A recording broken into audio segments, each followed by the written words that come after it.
This is Brad A. Milford with the Unlimited Business Wisdom Podcast, where leaders, seasoned entrepreneurs, and business owners share their wisdom.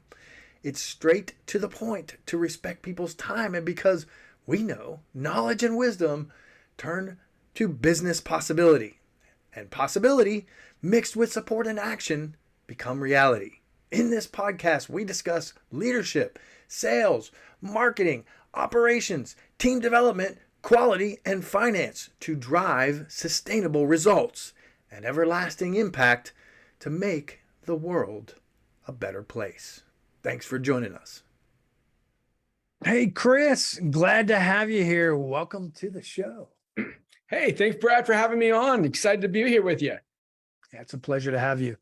So I'm really interested in what you do, learning every day, every week, every month, more and more about the topics that you speak about. So I'm glad to have you here today. You'd be willing to share with the people listening and watching who you are and what you do? Yeah, I'll jump into that. So if you'll indulge me, I'll just give a brief history. I graduated college in 2000, got married right out of school, went on staff with an organization called Young Life that changed my life. It was incredible. I loved it. Just awesome. Right. And I live in the DC area, and anybody that's ever worked for a small ministry or nonprofit knows that, you don't make a lot of money. You don't do it because you make a lot of money doing it. Well, there are some, I guess, that do, but that wasn't the kind that I was working for. And so, yeah, I was making between $20,000 and $25,000 a year, but doing what I love. But when my wife got pregnant and we wanted to have her stay home and raise our kids, I was like, I got to do something. So I went to the library, checked out every book on real estate investing, and almost like an idiot, one of the phrases in my life is massive imperfect action. Imperfect action trumps perfect inaction any day of the week. And so I just went out and started knocking on doors like the people told me in the books, and of people that were going to foreclosure and people that had like some sort of financial distress. And somehow I made 12 times what I made in a year in about 4 months. And I was like, this is awesome. And so I stayed doing what I'm doing now, or I continued doing ministry. And then we bought the house, actually the house that we live in now, a few years later. And we're actually in the process of moving to a house we've been building for the last couple of years. But then we just continue to do ministry. Well, I've had more and more kids, and I have 6 kids, and everybody that has a lot of kids knows it's like throwing your money in a bathtub and somebody pulls the plug. And so the money started disappearing. And so I'm like, man, I got to do something, even though I was getting paid a little bit more, but still like on the verge. I mean, we got letters every year offering like assisted lunches at schools because we were getting paid that little. Like 2010, I was trying to sell my blood for $300 to NIH to buy Christmas presents for my family, just that kind of thing. And so finally I'm like, you know what? I just need to make more money. I got it back in, started flipping houses again. But at this point, all of those houses I was going after were short sales, started making a bunch of money there, and somehow ended up getting a real estate license through that. And I'd go back to school a couple times, and I ended up getting a doctorate in leadership. And so I read Gary Keller's book, The Millionaire Real Estate Agent, and started a team December 2014. I saw a system that just made a lot of sense, started building that. And then since December 2014, I now have 13 different streams of income or businesses, and a number of them are 7-figure businesses at this point. My team's going to sell somewhere around 700 houses this year, around $300 million in volume. So I know that was a mouthful. Hopefully I got it done in like less than 3 minutes. No, I love that. And I love how you wrapped it up. Did you say 13 streams of income? Yeah, absolutely. And it's the really cool thing is like, I've got a business partner or somebody that handles everything. Gary Keller, I was in his like small group of Keller Williams top agents before we left KW. And I still think he's one of the smartest people in the world. And one of the things he said was, you can have as many businesses as you want. You just have to have a folder with somebody with a face on the folder who's in charge of that business. And that face needs to not be yours. So I'm like, all right, that's it. Goodness, if you could just say that out loud one more time. That's so brilliant. I wish more people would hear that. That would resonate with people. They would get it. Apparently you picked that up and you've implemented it, obviously, because there's no way you could have 13 streams of income without that. No, not at all. That's And fantastic. even our rental properties, we've got a ton of rental properties, and I do what I call poor man's property management, which, I'm not really a poor man, so I don't qualify anymore, but I used to, but where I just get a home warranty on the property and just have $100 deductible. So anytime my tenants need something done, they just call the home warranty and they send somebody out, they pay the $100. I just get an email saying, well, a toilet was fixed, and I don't have any cost, anything done. It was good. But even with that done, now we've got so many rental, and I don't want to sound douchey, so I apologize if I do, but we've just pick up a lot of rental properties because there's a lot that you can do in real estate to save on taxes, like a lot. And if we can talk about that later, because it's one of my favorite topics.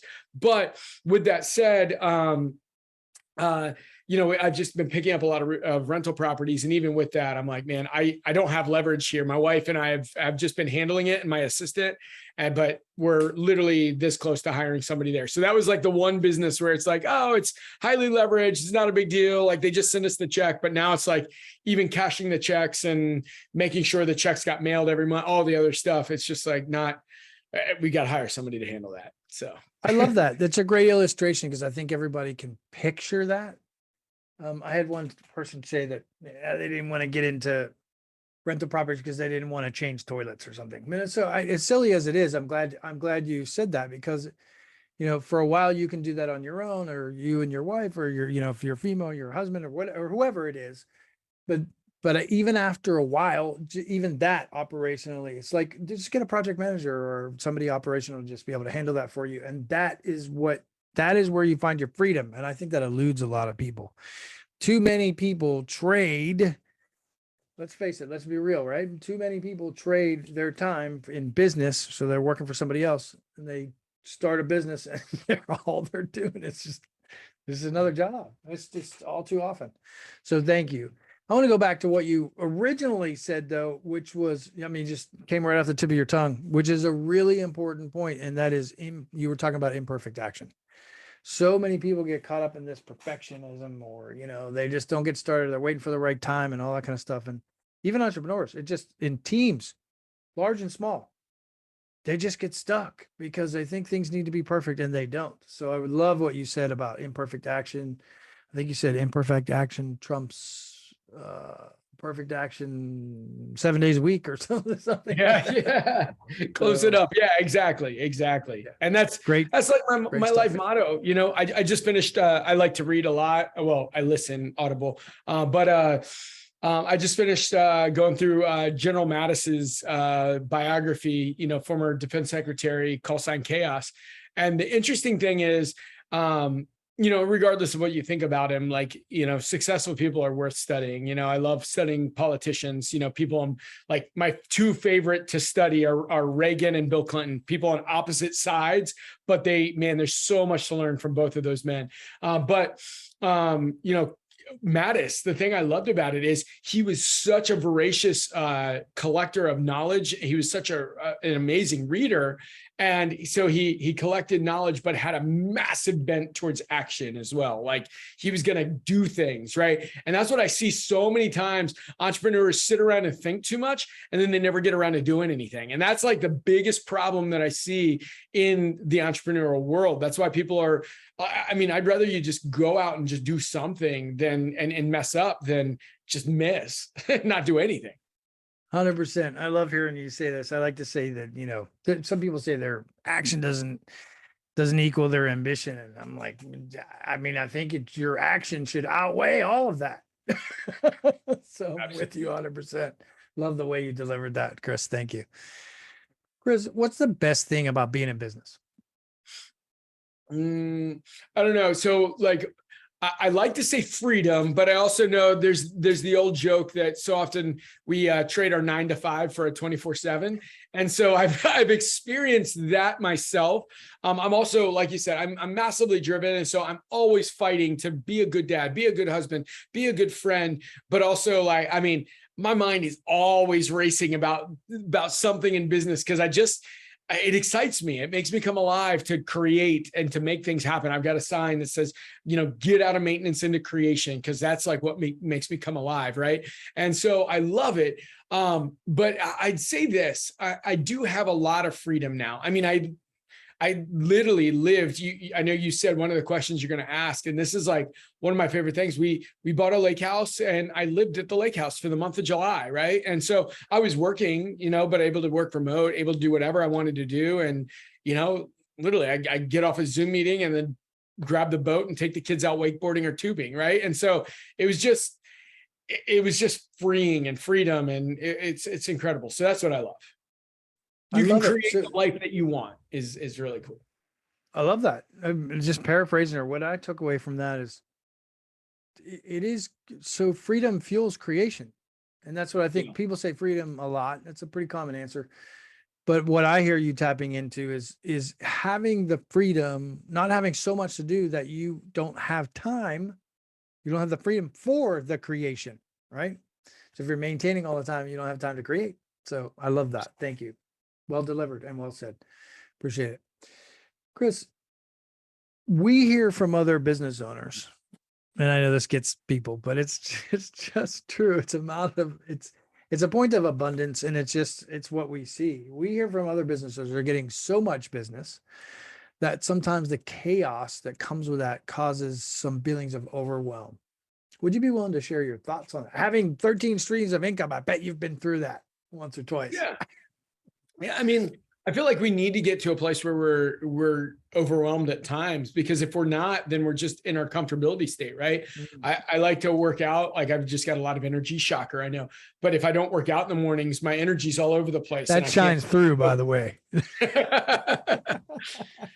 But that's that whole thing, in business, is that if we can't get like a focused energy, then we're going to be we're going to be in a lot of trouble. And so anyway, re-say the question, because I just lost my train of thought. It's all good. I love your energy. It's a true gift. And so I mean that sincerely. Like, I love your energy. So we often hear from people, they're getting so much business, right? So as a systems guy, like, I deal with this all the time. They're getting so much business that sometimes that chaos that comes with that causes a little bit of overwhelm. So that's right. If you can share your thoughts on that. Yeah. So, one of the things, like, if you're working out and you don't get sore anymore, then you're not pushing yourself outside of your comfort zone, right? Like we've all been there where we've done a workout and then we're like, oh my gosh, I can't even sit down. Right. And so that's that whole idea, because it breaks down to build up. And so we need to have this flow where sometimes we're just pushing ourselves beyond where we're comfortable with. But if we're living in that state, that's not sustainable, and that's not what we've signed up for, right? That's the easy way to get your family and your friends and everybody that loves you to feel like you're out of control. And trust me, I've been out of control, right? Like, anybody that says they haven't been probably isn't doing anything, right? And so that's that whole idea, is trying to figure out, how do I push so hard that I'm growing, but stay healthy in the meantime, right? And also know there's a time for everything, right? There's a time to push, and then it's time to relax, and again, I'm a Christian guy, there's Ecclesiastes 3, and there's also that old, like, what is it, in the 60s, for every season, turn, like, there's a time for everything, right? Like, that's just it. And if we don't understand it, if we think that it's always a time for sprinting, we're going to be in trouble. I love it. I absolutely love that. What was going through my mind as you were speaking is, like, about the comfort. You can maintain. There's some people that just maintain, right? And then there's people that maximize. But being in either of those all the time is not really the goal. Like, what I heard you say is there's a sweet spot in there, and you got to know, like, what season it is in order to stay healthy. That's what I heard you say. And it's really about maximum health. That's the sustainable piece. So thanks for sharing. That's really important for, I think, anybody in business at all, whether you're in business for yourself or not, just in business in general. Maintain health and stability. So thank you, Chris. Appreciate it. Yeah. Who else successful like yourself, maybe with not 27,000 streams of income? Oh, I'm just teasing. Just kidding. I'm teasing you. It's that's a quite accomplishment. So I'm really impressed by that, and that's why I'm highlighting it. But who else successful like yourself, Chris, ought to be on the Unlimited Wisdom podcast? I was just talking to my friend Brad Chandler earlier today. I think you should talk to him. I mean, he's makes millions of dollars with he's got a wholesaling real estate business, and his whole story is that I love it. Like, he just was trying to find fulfillment in impressing others with everything he was doing with his business. And it wasn't until a few years ago that he came to a place where he understood why he was created, how he was created, that like he's got to just be comfortable with himself. And all of a sudden his business made a whole lot more money. His life was so much better. His like relationships were better. And so I love the progression he's going through with his life and saying, hey, if I can figure out who I am and live into that, I don't need to impress anybody else. And, there's no reason to keep up with the Joneses. Keep up with yourself. I love that topic. That's a topic I know a lot about. So many years I was chasing significance, and until exactly what you're saying, until I found out who I was and why I was doing what I was doing, I wasn't able to make that change. So I would love to have him on. So thank you for the recommendation. Let's get to the crux of this, Chris. I know you have a lot of knowledge to share, a lot of wisdom to share with the listeners and people watching. What's one piece of wisdom or advice that you would give to other business owners? Man, one. I'm just trying to think I know one is so hard, right? What's a couple? Yeah. One, like the first one is your business will grow to the extent that you grow, right?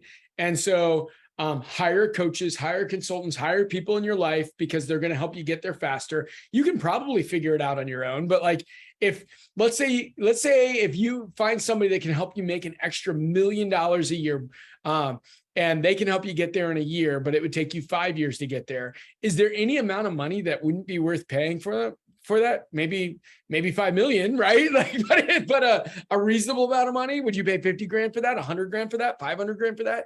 Probably I would. And so, I found that I started spending, about 10% of what I make, on personal development, right? I have a couple rules. I work to give generously. So well over, like, I work more than 10% or more of what I make to give to organizations I love and I care about.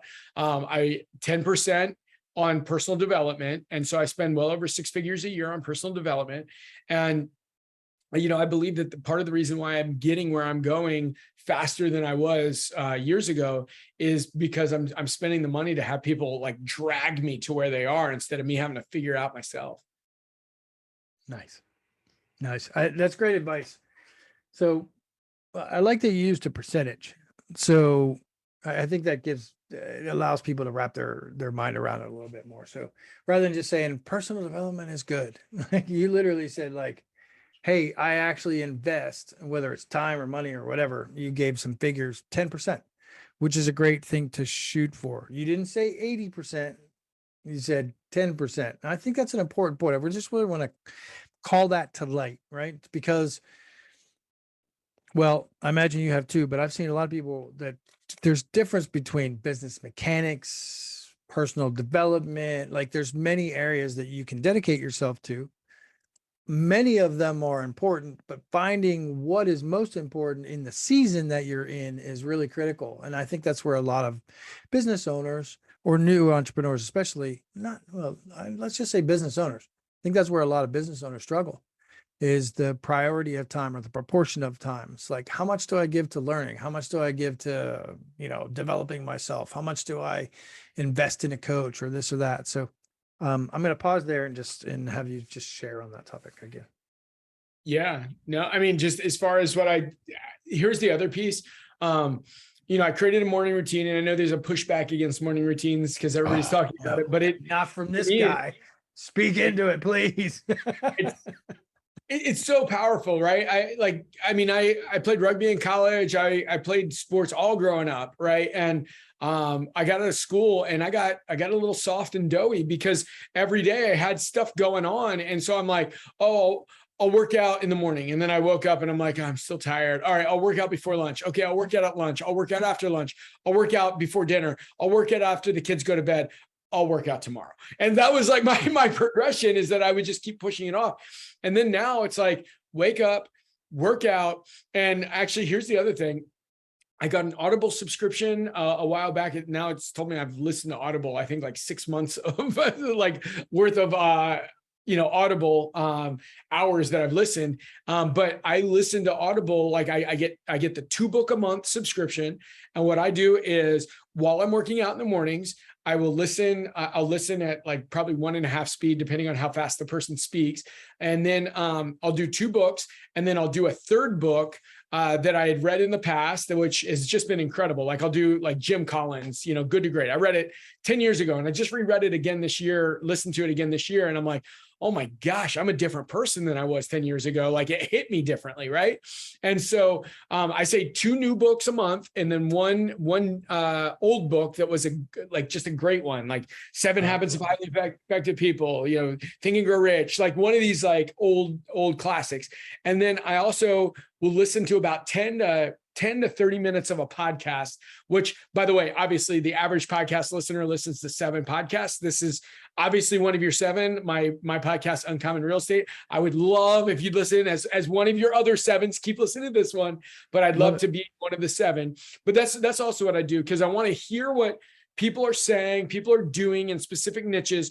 But then I also want to jump into somebody's genius zone, like a Jim Collins or a John Maxwell, or just any of these people that are just geniuses and so smart. I want to understand how they're thinking, because you can have mentors you've never met.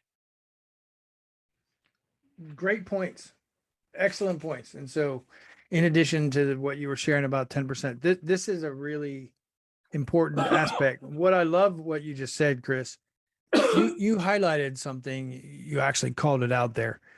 So you're not just consuming new material on a regular basis. So I love what you shared about podcasts and, actually capturing what's current and what's popular right now. And you're getting people's opinions and that kind of stuff. That's great stuff. But you also talked about consuming new material, somebody's genius zone, or what I like to say, brilliant zone, right? Their brilliant zone. But you also, and this is so important, I don't want to just like overlook it, somebody listening, I want to really truly highlight it. You're rereading or listening to, if that's the case, you're rereading material that you've already read that is still good. That in and of itself is so important. I mean, I can't tell you how many times I've read like Think and Grow Rich, or, some of these classic books by John Maxwell and some of the other people that you've mentioned. But like, it's not just reading it once. Sure, you can pull out the nuggets from that information, but rereading it at different times of your life, or a couple times, Man's Search for Meaning is like a classic, or all these, I can name so many, I'm sure you can too. Rereading them, you pull different things out of them at different times. And that is so powerful, and so few people do it. So great points, Chris. Really, really important points. Thank you. Absolutely. What advice would you give? So like, you're an expert in real estate, right? So what advice would you give? What initiatives are you working on? What advice would you give specifically to people within your industry, or people who are looking to real estate? Let's just switch gears from general right now to more specific related to what you do. What advice would you give to people looking into real estate right now, Chris? So the first thing that I would share is this. Anybody, so I moved over my real estate license to eXp Realty from Keller Williams, right? I love Keller Williams. Thought it was great.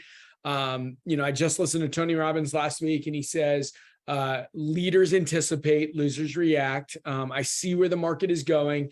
Remax gutted the real estate industry when they changed it. Keller Williams gutted the industry when they changed it. Now eXp is absolutely disrupting and gutting the real estate industry. And this is the future of real estate, in my opinion. And the cool thing about it is it allows anybody who knows that they can help people to make money and basically be in business with other people that are in real estate. So that is one of the biggest focuses that I have right now. Is I'm looking at all of these agents. I know that if you're doing less than 300 transactions a year, I know I can help you add 2 to 4 every single month. Like, without a doubt, like zero doubt. And so that to me is what's most exciting is, 2 to 4 transactions a month can actually change somebody's life. And I know that is the case. And so that to me is the most exciting thing about what I'm doing right now. And then other than that, I also think that people need to be, my favorite people in the world are people in the real estate industry that are looking to invest, right? Because the biggest problem with real estate agents is they don't buy their own product. You can't be a Ford salesman and not drive a Ford, right? And so that's the whole thing to me, is that seeing people understand that real estate is a game changer. It's like Monopoly, right? You don't win unless you buy real estate in Monopoly. And so if you can really understand that the way the tax system is set up is that if you buy rental properties, you pay a lot less taxes. The way that you look at real estate, like nobody's grandfather was like, man, I'm so glad I sold my house 40 years ago. Like it just doesn't happen. The average homeowner versus the average renter is a 48 times wealthier, not percent, but times. If a renter has $1, the real estate owner has $48, right? And multiply that by 1,000, 10,000, 500,000, whatever it is, right? So that's like, real estate's just a game changer. It's incredible. And it allows, somebody like my grandfather. My grandfather was a road worker with a GED who, made $3.25 an hour building roads, right? And he bought properties in a place called North Arlington, which is right outside DC. And he ended up dying a multimillionaire because he owned real estate in that area that he bought for very little. And it just got bigger and bigger and bigger. So anyway, nice. I don't know that that's as concise as you were looking for, but that's kind of the things that I'm working on and the things I care about. Well, it's encouraging. I love that. So what was going through my mind is that one, anybody can do it. That message, that message was, I think, highlighted right there. Anybody can do it, right? But what jumped out at me about you is what you're focused on really is helping other people. So who was it? Zig Ziglar, I think, said, if you want to get what you want, help people get what they want, right? Or something similar to that. Anyhow, I don't know if that was perfect, but pretty close. Anyhow, absolutely. And so you're helping people, and what I heard you say is if you need to add another 3 or 4, you're guaranteed there's, with your knowledge, you can help someone do that. And I think that's wonderful, Chris. So thank you. Well, thanks, brother. Chris, I know you share this as well as all the people watching and listening. I got to say how much I love your energy still. Because you definitely, the way you come across and the energy that you bring is tremendous. So that's a true gift. And I love seeing people's strengths and gifts. So we work to live and not live to work. And I hope that's true with everybody listening and watching, right? And so one of the questions I always ask the guests is, what's the most fun vacation you've ever had? It's also a chance for the people listening and watching to get to know you a little bit better. Well, I already mentioned the one thing, just living at the lake for July was awesome, right? So fun. And yeah, I'm a water guy. I love the water. So that was awesome. And then if I were talking about anywhere else, there's a place called like the side of the island. It's called Negril in Jamaica. And that honestly is one of the most beautiful places ever. We usually go to the Caribbean over New Year's every year. And so, but probably Negril in Jamaica is probably one of the most beautiful places on earth, in my opinion. Nice. Good stuff. I was just down in Cancun. Actually, it was in Cozumel. I just got back. I was a month in. I share what you're saying. Like I was just a month in Mexico, and one of the places I went was Cozumel, and that reminded me of Jamaica and the Bahamas. I thought that was the prettiest water in the world, and I don't know. It's a toss up. There's some really pretty places in the world. So I'm a water guy too, Chris. I appreciate you. Thanks for sharing. Because when somebody watches this and they listen to us and they say, you know what, I love this guy. I love his energy. I love what he's sharing here. I really need to connect with him. I need to learn more. What's the best way for them to reach out and connect with you? Well, there's 3 different places that I spend a lot of time at this point. On TikTok, Chris Craddock Official, just my name, Chris Craddock Official, which is a terrible name, but it just was what was Great there. name. And then on Instagram, it's an old high school nickname at Craddock, CRADDROCK. And here's so many people were so helpful bringing me along that I've said that if anybody DMs me, I'll personally respond. Now, I'm a little late on a few of them. Sometimes it takes a few days to get back, but I personally will respond on any of those.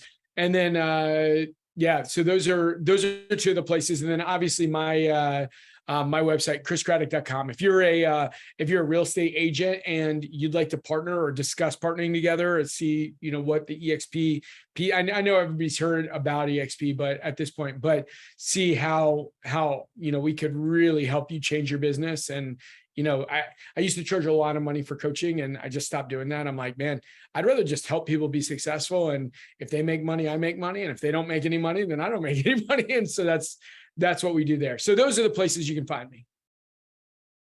I love that. Great stuff. 3 ways. You heard it.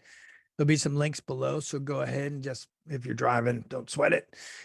You can just check those links, check back for those links will be there for you. And I want to encourage you to do something different. So don't just listen to the podcast and, just say, oh, that guy was cool and whatnot. Do something different. Actually reach out to someone, have a conversation. It's conversations that really drive business forward. So I want to encourage you. If this resonated with you, reach out to Chris. See if you can be persistent and get him on the line. So Chris, thank you so much. Again, I appreciate the fact that you took time out of your day to be here to serve. That's what this is about. So thank you for doing that. I appreciate your time and thanks for being on. Thank you, brother. This is Brad A. Milford with the Unlimited Business Wisdom Podcast, where leaders, seasoned entrepreneurs, and business owners share their wisdom. If you're looking for more on leadership, sales, marketing, or operations to drive team development, higher quality, and high-level sustainable profits, we encourage you to join the Built for Brilliance community on Facebook or reach out to us about one of our mastermind groups, coaching or consulting, or even fractional COO services. You can reach us at buildbrilliance.net/contact. We thank you for listening, for sharing the show, and appreciate your rating and reviews as this makes more shows possible. Thanks for joining us.